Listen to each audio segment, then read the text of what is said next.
Hey guys, Pump One here, back with you. We get a lot of questions and concerns about, counters not functioning properly, counters not working properly. So we wanted to take a minute and basically show you the guts of a counter and completely break one apart and explain the functions of it, and then reassemble it.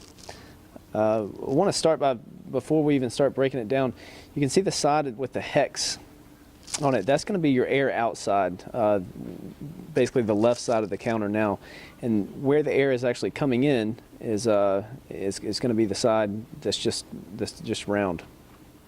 So go ahead and remove the clock,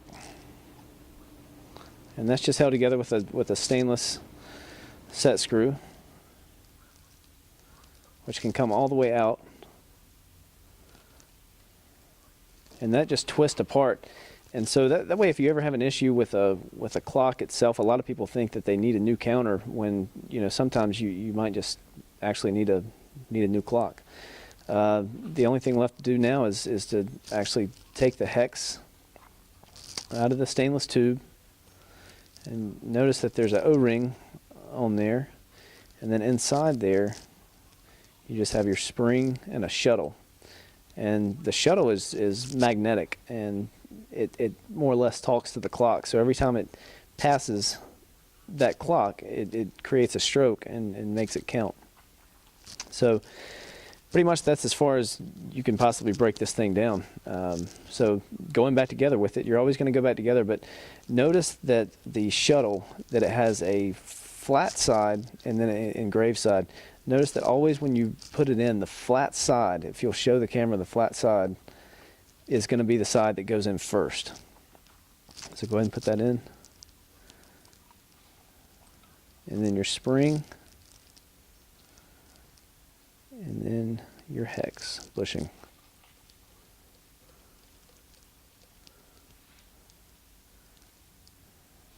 And really you can tighten that finger tight again, same concept as our pump.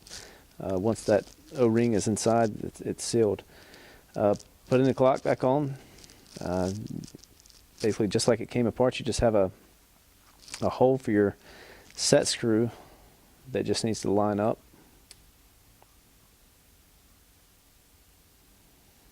You can go ahead and get your set screw started in there. It just makes it a little easier putting on there. And then slide it on there. You can tighten it. Now take that Allen key and actually make that shuttle move inside and demonstrate a stroke.